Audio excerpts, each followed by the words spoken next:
Hello friends, स्वागत है आप लोग का बीजे और जीके जिसमें आज हम देखने वाले हैं सेट नंबर 13। और यह देखिए एडुटेरे का है। यह जितने भी बिहार के बीएसएस जो एग्जाम कराया जाता है उसके लिए अति महत्वपूर्ण है। तो चलिए शुरू करते हैं। देखिए उससे पहले कुछ चैनल बने हैं तो कृपया बीजे और जीके चैनल को सब्सक्राइब कर लें। देखिए एक मोटिवेशनल कोट है, जमीर जिंदा रख कबीर जिंदा रख, जमीर जिंदा रख कबीर जिंदा रख, सुल्तान भी बन जाए तो दिल में फकीर जिंदा रख, हार भी जाओ जिंदगी में भले सब कुछ मगर फिर से जीतने की उम्मीद जिंदा रख। देखिए पहले इसका प्रश्न देखते हैं क्या है। देखिए मस्तिष्क, मस्तिष्क जो है यह, इसका मिलान कीजिए क्या हो जाएगा। मस्तिष्क जो है यह स्मृति एवं तर्क का केंद्र होता है। याद रखने की क्षमता से लेकर स्मृति एवं तर्क करने की क्षमता जो है किसमें, यह प्रमस्तिष्क में होता है। इसके अलावा देखिए हाइपोथैलेमस, हाइपोथैलेमस का काम क्या है। हाइपोथैलेमस जो है ना यह ताप नियंत्रित करता है। हाइपोथैलेमस जो है यह ताप नियंत्रित करता है। अब मोडुला ऑब्लिगेंटा, देखिए जो मोडुला है यह श्वसन एवं हृदय के स्पंदन दर को नियमित करता है। और जो अनुमस्तिष्क होता है ना, अनुमस्तिष्क का काम है पेशीय संतुलन। क्या है, पेशीय संतुलन। देखिए सब मस्तिष्क के भाग हैं, उसके कार्य दिए गए हैं, तो इस अध्ययन से देखिएगा। इसका क्या हो जाएगा, ऑप्शन नंबर डी हो जाएगा। अगला है, प्रोकैरियोटिक कोशिकाओं को साइटोप्लाज्मिक झिल्ली किससे बनी होती है। प्रोकैरियोटिक कोशिकाओं की साइटोप्लाज्मिक झिल्ली जो होती है किससे बनी होती है। देखिए यह बनी होती है फास्फोरस से। किससे होता है, फास्फोलिपिड से होता है। फास्फोलिपिड क्या होगा, फास्फोलिपिड से बनाता है। मांसपेशियों के संकुचन और विश्राम के लिए कौन सा खनिज अति महत्वपूर्ण है। देखिए संकुचन एवं विश्राम के लिए सबसे महत्वपूर्ण जो है ना यह कैल्शियम है। क्या है, कैल्शियम। अगला है, किस जगत में ऐसे जीव शामिल हैं जो स्वपोषी और बहुकोषीय होते हैं। देखिए स्वपोषी और बहुकोषीय होते हैं तो वह इनमें सभी क्या होगा, पादप जगत में, पादप में होगा। बहुकोषीय जीव जो है ना यह पादप जगत में होगा केवल। हमारे शरीर में थाइमस ग्रंथि कहाँ अवस्थित होती है। देखिए थाइमस ग्रंथि जो होती है ना यह ऊपरी छाती में होती है। कहाँ होती है, ऊपरी छाती में होती है थाइमस ग्रंथि। डीएनए में कितने नाइट्रोजन क्षार उपस्थित होते हैं। डीएनए में इसमें होते हैं कितने, कुल 4 क्षार उपस्थित होते हैं डीएनए में। देखिए इसमें होता है एडेनाइन, थाइमिन, साइटोनिन एवं गुआनिन जो होते हैं यह डीएनए में उपस्थित क्या क्या होते हैं। देखिए एडेनाइन, एडेनाइन होता है, इसके अलावा थाइमिन होता है, साइटोसिन होता है और गुआनाइन होता है। निम्नलिखित में से कौन सा परमाणु ईंधन की श्रेणी में नहीं आता है। देखिए यह जो कैडमियम है ना, कैडमियम जो है यह ईंधन की श्रेणी में नहीं आता है। इसके अलावा यूरेनियम, प्लूटोनियम, थोरियम इत्यादि को ईंधन के रूप में उपयोग किया जा सकता है। देखिए प्लूटोनियम को है ना, इसका उपयोग जो विस्फोटक पदार्थ था उसमें ज्यादा किया जाता है, प्लूटोनियम का प्रयोग विस्फोटकों को बनाने के लिए।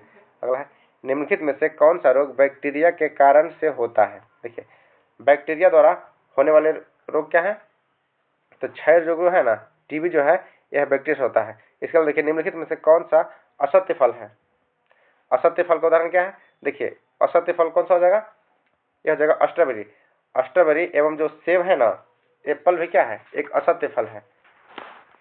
और इसमें क्या ऑप्शन में स्ट्रॉबेरी है तो क्या हो, स्ट्रॉबेरी एवं सेब क्या है, असहतूत, ये सभी क्या है, असत्य फल के उदाहरण है। अगला है, किसी धावक के दौड़ने के बाद उस जांघ पेशी ऐंठन और दर्द महसूस होता है, यह निम्नलिखित में से किसके संचयन के कारण होता है। देखिए यह प्रश्न जो है ना कई बार एग्जाम में पूछा चुका है। तो क्या होगा, लैक्टिक एसिड के कारण। किसका कारण होता है, लैक्टिक एसिड के जमाव के कारण शरीर में दर्द होता है। अगला है, आधुनिक आवर्त सारणी के संदर्भ में निम्नलिखित कथनों में से कौन सा सही नहीं है। देखिए इसका हो जाएगा, एक ही समूह के सभी तत्वों की संयोजकता तथा इलेक्ट्रॉन की संख्या समान होता है। हाँ यह सही है। प्रत्येक आवर्त दर्शाता है कि एक नया कोष इलेक्ट्रॉन से भरा होता है। यह भी सही है। आवर्त सारणी में बाएं से दाएं जाने पर परमाणु त्रिज्या घटती है, जबकि समूह में ऊपर से नीचे आने पर परमाणु का आकार बढ़ता है। यह भी सही है। धात्विक अभिलक्षण आवर्त में बढ़ता है तथा समूह के नीचे जाने पर घटता है। यह देखिए गलत है। क्या होगा, ऑप्शन नंबर डी जो है गलत है, बाकी क्या है तीनों सब सही है। देखिए अगला प्रश्न देखते हैं, एक अज्ञात गैस जल की शीघ्रता से घुल जाती है, गैस युक्त जलीय घोल में लाल लिटमस नीला हो जाता है, तो यह गैस हाइड्रोजन क्लोराइड के साथ सफेद धूम्र देती है। यह अज्ञात गैस का जो मिश्रण है यह कौन सा होगा। देखिए क्या होगा, अमोनिया होगा। कौन सा, अमोनिया। एक प्रश्न पूछता है कि अमोनिया हैबर विधि से किसका निर्माण किया जाता है। हैबर विधि जानते हैं, अमोनिया का निर्माण होता है। देखिए अमोनिया जो गैस है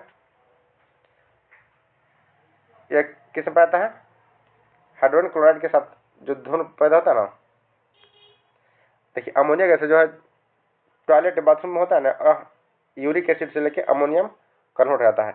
निम्न में से कौन सा युग्म कण प्रतिकण युग्म है। देखिए कण प्रतिकण जो कह रहा है यह होगा इलेक्ट्रॉन पॉजिट्रॉन है ना, यह कण प्रतिकण युग्म है। देखिए परमाणु के नाभिक में क्या पाता है, तो इलेक्ट्रॉन और प्रोटॉन पाते हैं, सॉरी प्रोटॉन और न्यूट्रॉन पाते हैं क्या नाभिक में, और इलेक्ट्रॉन जो होता है ना यह चारों चक्कर काटता रहता है। यह प्रश्न पूछा चुका है, यह इजी है लेकिन ध्यान रखिएगा सर। तेल में तले हुए खाद्य पदार्थ को खरीदने से पहले उसकी निर्माण तिथि की अवश्य जांच कर लेना चाहिए, क्योंकि तेल विकृत गंध हो जाते हैं। इसका कारण क्या है, देखिए इसका जो कारण है ना ये होगा उपचयन, ऑक्सीकरण उसका होता है, क्या होता है उसका ऑक्सीकरण होता है और वो फिर तेल नुकसान करता है। एक और प्रश्न पूछता है, जो घी बनाया जाता है ना सिंथेटिक घी, उसमें हाइड्रोजनीकरण की क्रिया के द्वारा बनाया जाता है और उसमें उत्प्रेरक रूप में निकेल डाला जाता है, क्या निकेल मिलाया जाता है। निम्नलिखित में से किस तत्व की विद्युत धनात्मकता सर्वाधिक होगी, देखिए जो सीजियम है ना इसका क्या है विद्युत धनात्मकता सर्वाधिक है, किसका सीजियम का। अगला है, जब ध्वनि के तारत्व पिच में वृद्धि होती है तब निम्नलिखित में से किसकी वृद्धि होती है। देखिए जब पिच में वृद्धि होगा ना तो उसके आवृत्ति में वृद्धि होता है, क्या होता है आवृत्ति में वृद्धि होता है।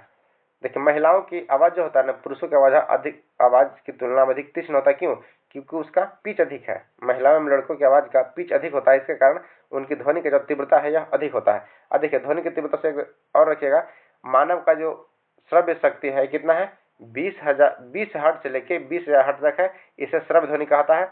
अब 20 हर्ट्ज से ऊपर की ध्वनि को प्रश्रव्य ध्वनि कहता है, अब 20 हर्ट्ज से नीचे की ध्वनि को अवश्रव्य कहता है। और देखिए चमगादड़ जो है ना यह प्रस्रव्य ध्वनि उत्पन्न करती है, क्या करता है प्रस्रव्य ध्वनि उत्पन्न करता है। निम्नलिखित में से कौन सा कथन असत्य है, देखिए इसमें जगह जब प्रकाश की सीमांतर किरणें खुरदुरे से पृष्ठ पर टकराती है इसके पश्चात समांतर नहीं होती है तब इसे विसरित परिवर्तन कहता है। हाँ क्या है, यह देखिए कथन सही है। अगला है, चिकने पृष्ठ से प्रकाश के परावर्तन होने की घटना नियमित परावर्तन कहलाता है, यह भी सही है। विपरीत परावर्तन में परावर्तनों के नियम का सफलतापूर्ण पालन होता है। देखिए विपरीत जब विपरीत परिवर्तन होता है इसमें परावर्तनों के नियमों का पालन नहीं होता है, क्या होता है नहीं होता। यह कथन क्या है गलत है, इसमें होता है। नेक्स्ट है, नियमित परावर्तन में परावर्तनों के नियम का पालन होता है, क्या होगा ये सही है। ऑप्शन उसका सी होगा गलत, बाकी क्या है सब सही है। विद्युत चुंबकीय प्रेरण की परिघटना है, देखिए विद्युत चुंबकीय प्रेरण की जो परिघटना है यह क्या है, तो इसका हो जाएगा कुंडली तथा चुंबक के बीच अपेक्षिक गति के कारण कुंडली में प्रेरित विद्युत धारा उत्पन्न होता है, क्या होता है चुंबक तथा उसके बीच प्रेरित विद्युत धारा उत्पन्न होता है। ऑप्शन नंबर सी होगा। नेक्स्ट है, निम्नलिखित में से कौन सा नियमित नियम बताता है कि एक वस्तु अस्थिर अवस्था में रहेगी और गतिमान वस्तु एक अस्थिर वेग के साथ गति जारी रहेगी जब तक कि असंतुलित बल कार्य नहीं किया जाए। देखिए ये जो प्रश्न है ना यह किस नियम को दर्शाता है, यह न्यूटन के प्रथम नियम को दर्शाता है, क्या दर्शाता है न्यूटन के जड़त्व का नियम। इसका कहना है कि कोई वस्तु जो वो अगर गति में है तो गति में ही रहेगी जब तक कि उस पर कोई बाहरी बल नहीं लगाया जाए, और कोई वस्तु विराम में तो वो तब तक विराम में रहेगी जब तक कि उस पर कोई बाह्य बल काम न करे। यह नियम किसका है, जड़त्व का नियम है और यह न्यूटन का प्रथम नियम है।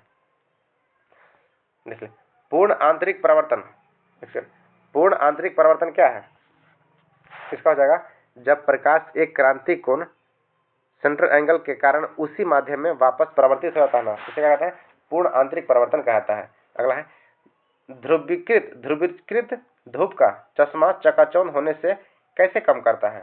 देखिए ये हो जाएगा क्षैतिज रूप से ध्रुवीकृत प्रकाश को फिल्टर करके, क्या कहता है जो क्षैतिज रूप से प्रकाश आता है ना उसको क्या कहता है वो फिल्टर कर देता है। मैग्नीफाइंग ग्लास के बारे में बोला। नेक्स्ट है, गैस में तापमान और दाब के बीच क्या संबंध है। देखिए गैसों में जो है ना ये हो जाएगा जैसे जैसे तापमान बढ़ता है गैस का दबाव बढ़ता है, क्या होगा जैसे जैसे गैस का तापमान बढ़ता है उसी तरह से गैस का दबाव बढ़ता है। इसका देखिए एक सूत्र होता है पीवी इक्वल टू एनआरटी, क्या होता है पीवी इक्वल टू एनआरटी होता है। अगला है,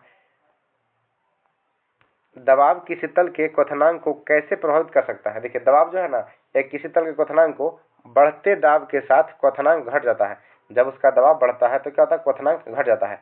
माणिक्य और नीलम रासायनिक रूप से कैसे जाने जाते हैं। देखिए माणिक्य और नीलम जो है यह रासायनिक रूप से एल्यूमिनियम ऑक्साइड, क्या होगा एल्यूमिनियम ऑक्साइड के बने होते हैं माणिक्य एवं नीलम। एल्यूमिनियम क्या होता है एल्यूमिनियम ऑक्साइड होता है। निम्नलिखित में से कौन सी नीतियां असंदिग्ध रूप से बढ़ने पर सहायता करती है जिसके फलस्वरूप अधिमूल्यम होता है। यह क्या होता है, यह हो जाएगा देखिए संकुचनकारी मौद्रिक नीति और विस्तारकारी राजकोषीय नीति के कारण। सरकार द्वारा व्यय में कमी के कारण निजी निवेश व्यय संकुचन को क्या कहा जाता है? देखिए कहा जाएगा निजी निवेश में बहिर्गमन। क्या कहलाएगा?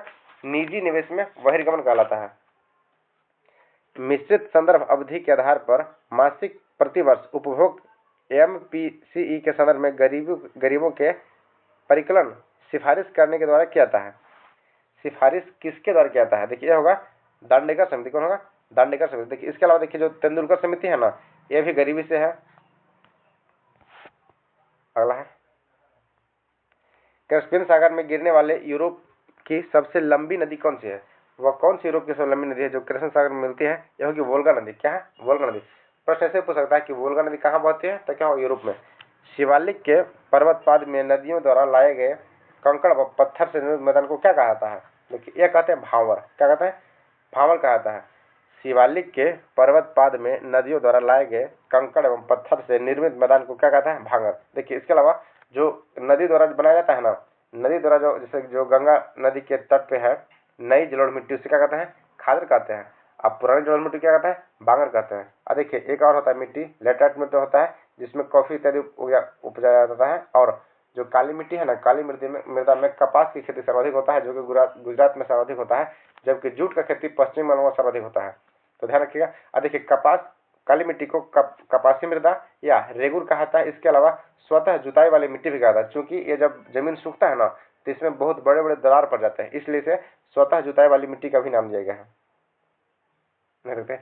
निम्नलिखित में से कौन सी भारत की सबसे बड़ी जनजाति है? देखिए भारत की सबसे बड़ी जनजाति क्या है? भील है। इसे देखिए आप ध्यान रखिएगा, भीड़, भीड़ से याद रख सकते हैं भील। भीड़ में क्या होता है? सबसे अधिक रहता आबादी, तब भील से हो जाएगा भीड़। भील जो है नया सर्वाधिक जनजाति, बड़ी जनजाति है। इसके अलावा देखिए अकादमी अदागावा का पठार किस देश में स्थित है? क्या है? अदागावा का पठार, यह जो है नाइजीरिया में है। कहाँ? नाइजीरिया में। इसके अलावा देखिए और कुछ पठार देखते हैं। शान का पठार, शान का पठार कहाँ है? म्यांमार में है। पोतवार का पठार पाकिस्तान में है। मॉन्टेग्रासो का पठार ब्राजील में है। लोयस का पठार, लोयस का कहाँ है? चीन में है। और अनातोलिया का पठार, ये अति महत्वपूर्ण है। अनातोलिया का पठार क्या है?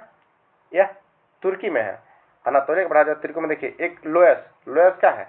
लोयस जो है ना पवनों द्वारा बहाकर लाई गई मिट्टी से जो स्थल बनता है उसे कहते हैं लोयस मृदा कहते हैं। तो ये लोयस का पठार कहाँ है? यह चीन में, ध्यान रखिएगा। और अनातोलिया का हो गया तुर्की।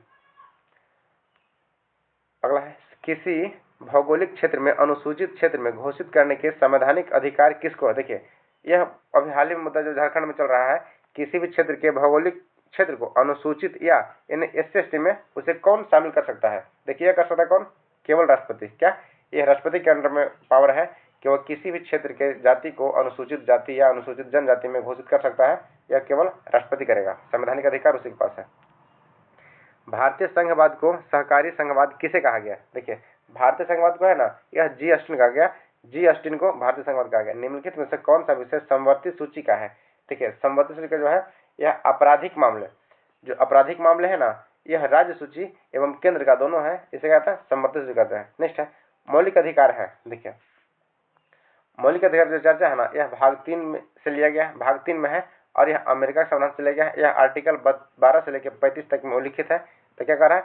कभी भी निलंबित नहीं हो सकता है। अगला है प्रधानमंत्री के निर्देश से निलंबित हो सकता है, राष्ट्रपति की इच्छा पर निलंबित हो सकते हैं। इसके अलावा आपातकाल स्थिति में निलंबित किए जा सकते हैं।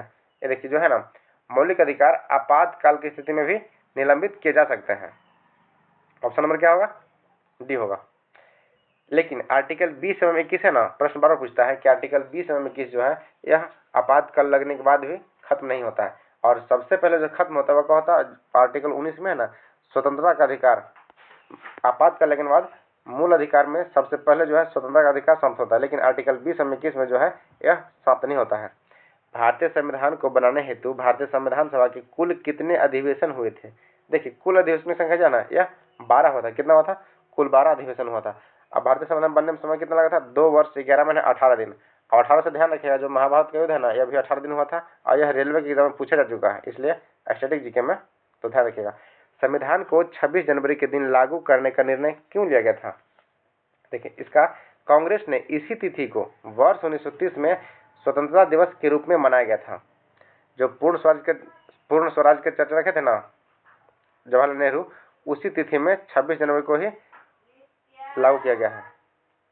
अगला है निम्नलिखित कथनों में से विचार कीजिए। देखिए इसमें विचार करना है तो क्या हो जाएगा इसका। देखिए तृतीय गोलमेज सम्मेलन विचार विमर्श के परिणाम भारत सरकार अधिनियम 1935 के पारित होने के रूप में हुई।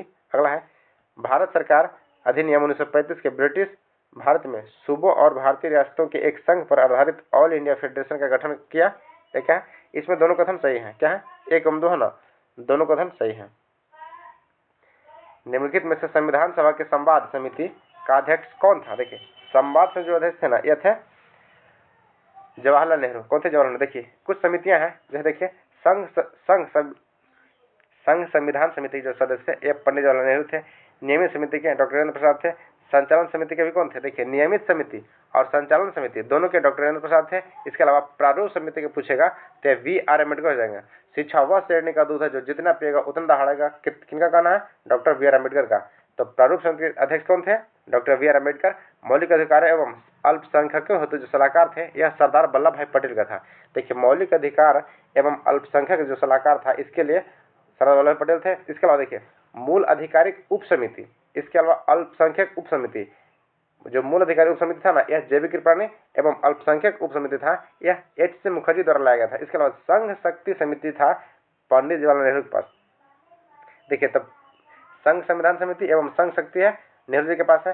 प्रांतीय संविधान समिति यह सरदार वल्लभ भाई पटेल। देखिए तब पटेल जी के पास कौन था प्रांतीय संविधान समिति था। इसके अलावा जो मौलिक अधिकार एवं अल्पसंख्यक हेतु था ना सलाहकार यह पंडित जवाहरलाल नेहरू द्वारा लाया गया था। इसका समिति के अध्यक्ष थे। अगला है देखते हैं निम्नलिखित में से किस राज्य ने चिनार के पेड़ों के संरक्षण के लिए ट्री आधार मिशन शुरू किया। क्या चिनार के पेड़ों के संरक्षण ट्री आधार यह होगा जम्मू कश्मीर। देखिए जम्मू कश्मीर को जो किश्तवाड़ जिले में केसर उपजाया जाता है ना यह भारत में एकमात्र जगह है जहाँ केसर होता है और वह अत्यधिक महंगा बिकता है। तो केसर का GI टैग मिला है जम्मू कश्मीर के किश्तवाड़ जिले को। किस राज्य में स्थित उधवा झील रामसर साइट में शामिल किया गया है। देखिए रामसर साइट में शामिल किया। उधवा झील कहाँ है यह झारखंड में है। उधवा झील ध्यान के कहाँ है झारखंड में। इसके बाद देखिए बिहार में स्थित रामसर साइट कौन है तो कांवर झील है जो कि बेगूसराय में है। और नागी नेक्टी डैम जो है ना यह भी बिहार में है। एक कल के भी क्वेश्चन बताए थे कि नागी नेक्टी डैम एवं कांवर झील जो कि बेगूसराय में है और नागी नेक्टी पश्चिम में कहा है यह जमुई में है। इससे रामसर साइट में घोषित किया जा चुका है। और वर्तमान में कुल रामसर साइटों की संख्या कितना है। देखिए अगस्त 2025 तक जो करंट अफेयर था उसमें 91 था और सर्वाधिक रामसर साइट कहाँ है यह तमिलनाडु में। निष्पत्ति देखते हैं हाल ही में निम्नलिखित भारतीय सर्वोच्च न्यायालय ने भारत में 6 प्रमुख शहरों के हाथ से मैला ढोने की प्रथा पर प्रतिबंध लगा दिया है। निम्नलिखित में से कौन सा शहर इसमें शामिल नहीं है। देखिए यह क्या हो जाएगा पटना। पटना के अलावा मुंबई, दिल्ली, कोलकाता इत्यादि में अनटचेबल जो सफाई कर्मी है उसको बढ़ावा दिया गया है। हाल ही में किन दो भारतीय शहरों को रामसर कन्वेंशन के तहत अंतर्राष्ट्रीय स्तर पर आर्द्रभूमि शहरों के रूप में मान्यता दी। देखिए रामसर के तहत अंतर्राष्ट्रीय शहरों के रूप में मान्यता दिया गया है। देखा इंदौर एवं उदयपुर। क्या है इंदौर एवं उदयपुर। उदयपुर कहाँ है राजस्थान में। लेकिन प्रश्न पूछा गया है कि उदयपुर झील जो है यह देखिए बिहार के एग्जाम में आया हुआ है। उदयपुर झील कहाँ है तो उदयपुर झील समझ के इसे राजस्थान मत मार दीजिएगा। उदयपुर झील जो है ना यह बिहार में है। नेक्स्ट है किसे डोगरी भाषा हेतु साहित्य अकादमी पुरस्कार 2025 से सम्मानित किया गया। देखिए डोगरी भाषा किससे मिला है चमन अरोड़ा को मिला। किसे मिला है चमन अरोड़ा जी को डोगरी भाषा के लिए। राजकोषीय स्वास्थ्य सूचकांक के लिए 2025 में किसने जारी किया है। ये कौन जारी किया है राजकोषीय सूचकांक। तो नीति आयोग करता है। क्या करता है नीति आयोग। देखिए नीति आयोग का पुराना नाम क्या था योजना आयोग था लेकिन वर्ष 2015 से इससे नीति आयोग मतलब लेगा। और नीति आयोग के जो अध्यक्ष होते हैं वो कौन होते हैं प्रधानमंत्री होते हैं। जबकि इसको अध्यक्ष अभी कौन वर्तमान में अरविंद पनगड़िया है। अगला भारत की पहली नीति आयोग का अध्यक्ष सुमन बेरी है। अरविंद पनगड़िया जो है ना यह 16वें वित्त आयोग के अध्यक्ष है। कौन है 16वें वित्त आयोग के अध्यक्ष अरविंद पनगड़िया है और नीति आयोग जो उपाध्यक्ष है सुमन बेरी है। भारत की पहली क्या है सामरिक अर्ध बैलिस्टिक मिसाइल प्रलय को गणतंत्र दिवस परेड में 2025 में प्रदर्शन किया गया था। इसे किस संगठन द्वारा विकसित किया गया था। यह कौन किया था DRDO defence research development organisation द्वारा। इसका स्थापना कब हुआ था 15 अगस्त 1969 को हुआ था। नेक्स्ट है 38वां राष्ट्रीय खेल का आयोजन कहाँ किया गया था। देखिए 38वां राष्ट्रीय खेल का आयोजन जो है ये किया गया था कहाँ उत्तराखंड में। कहाँ उत्तराखंड में किया था। नेक्स्ट है हाल ही में भारतीय नागरिक शुभांशु शुक्ला को किस मिशन के तहत अंतरिक्ष यान में भेजा गया था? उस मिशन का नाम क्या था? तो क्या था? एग्जामो, क्या शाओमी या एग्जामो कह सकते हैं।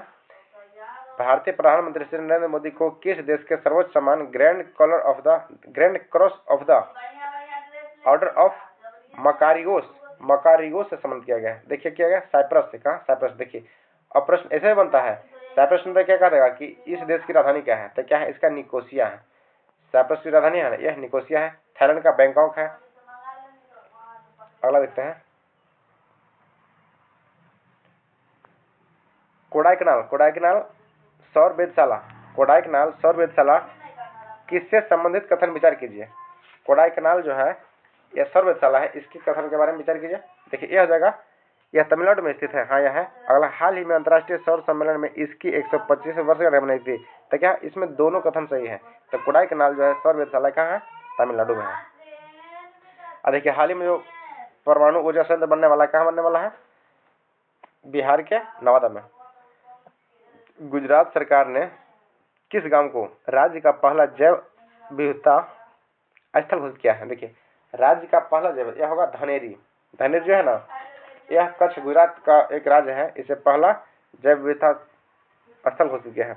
हाल ही में भारत में वार्षिक शिक्षा रिपोर्ट 2024 के किस संगठन द्वारा जारी किया था? देखिए ये जो वार्षिक शिक्षा रिपोर्ट है यह प्रथम फाउंडेशन के द्वारा जारी किया गया है।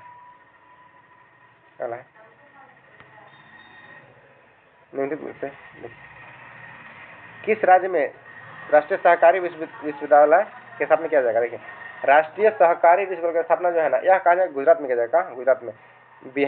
किस राज्य में भारत का सबसे लंबी फ्लाईओवर बन रहा है? देखिए ये बन रहा है कहाँ? केरल में। सबसे लंबा फ्लाईओवर जो है ना, यह केरल बन चुका है। और सबसे लंबा समुद्री पुल बना हाल ही में कहाँ? महाराष्ट्र में बना है। कहाँ? महाराष्ट्र में।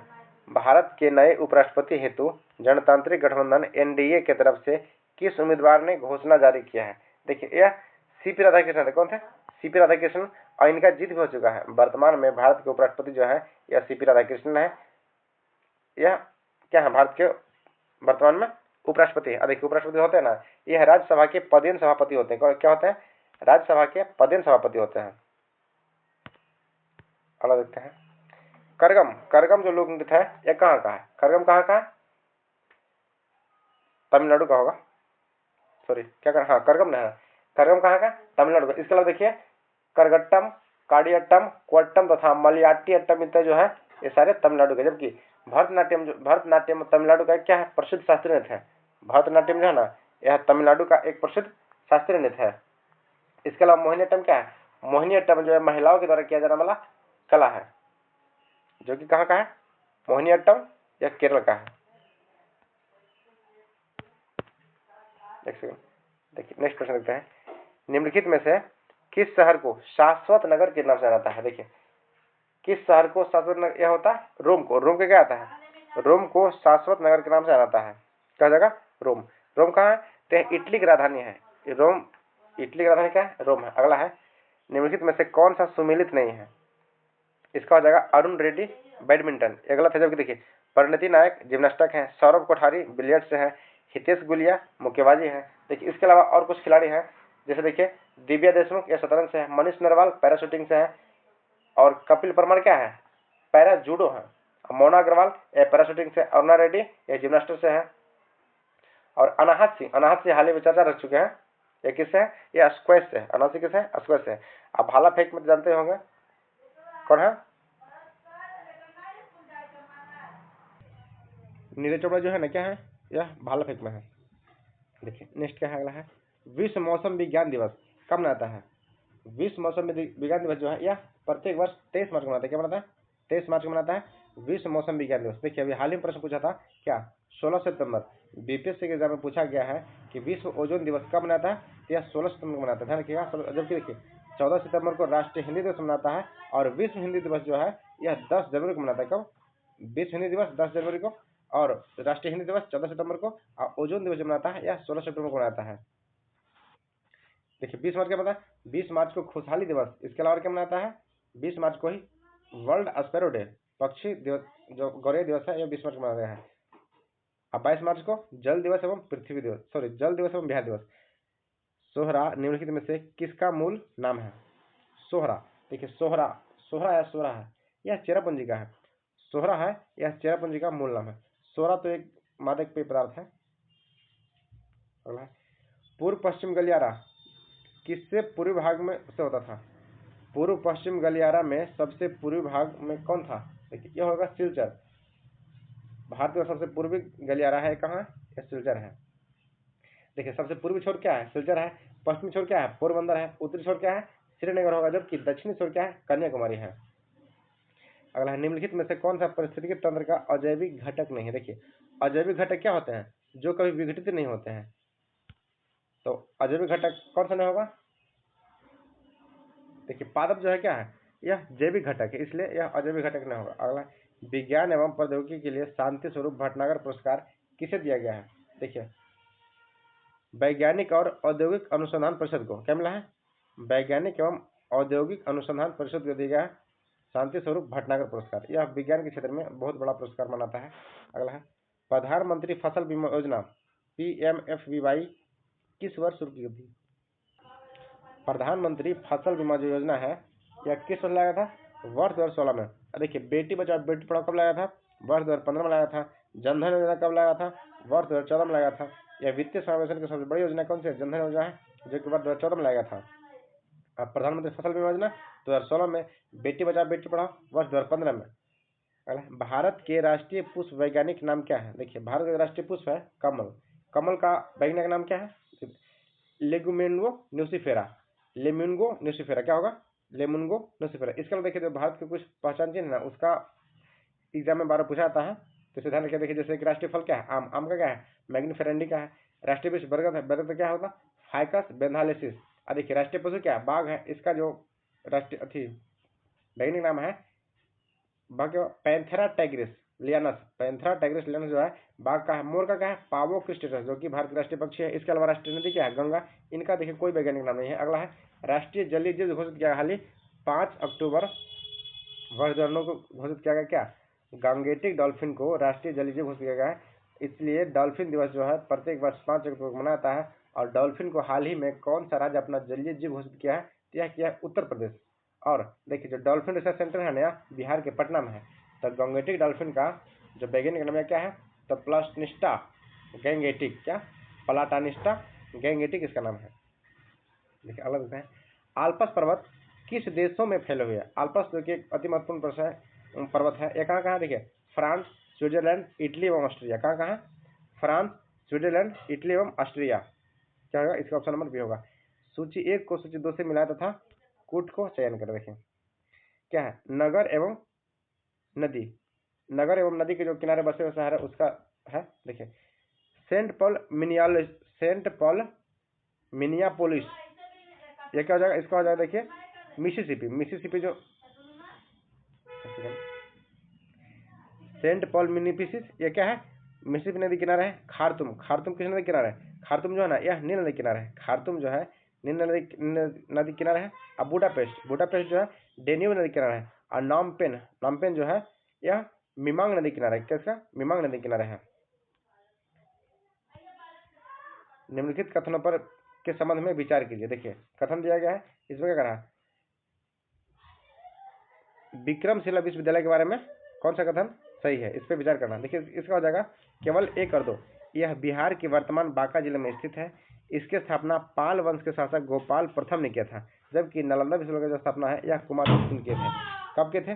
6वीं शताब्दी में किए थे। निम्नलिखित में से कौन से भूमि उत्पाद पर लगने वाला कर को इंगित करता है? देखिए जो भूमि पर लगता है ना कर, यह कौन सा होगा? इसमें खराज, इसके अलावा उग्र, उश्र। खराज, उश्र और जो मुक्तई है ना, यह तीनों क्या है? भूमि पे लगने वाले कर हैं। सूची 1 को सूची 2 से मिला। देखिए ये क्या है? वक्त का, वक्त का क्या होगा? एक सेकंड, वक्त का हो जाएगा दिल्ली से। मोहम्मद अहमदुल्ला अवध से है। इसके अलावा कुंवर से जो कि बिहार के आरा से है। और नाना साहब यह कहाँ से? कानपुर से है।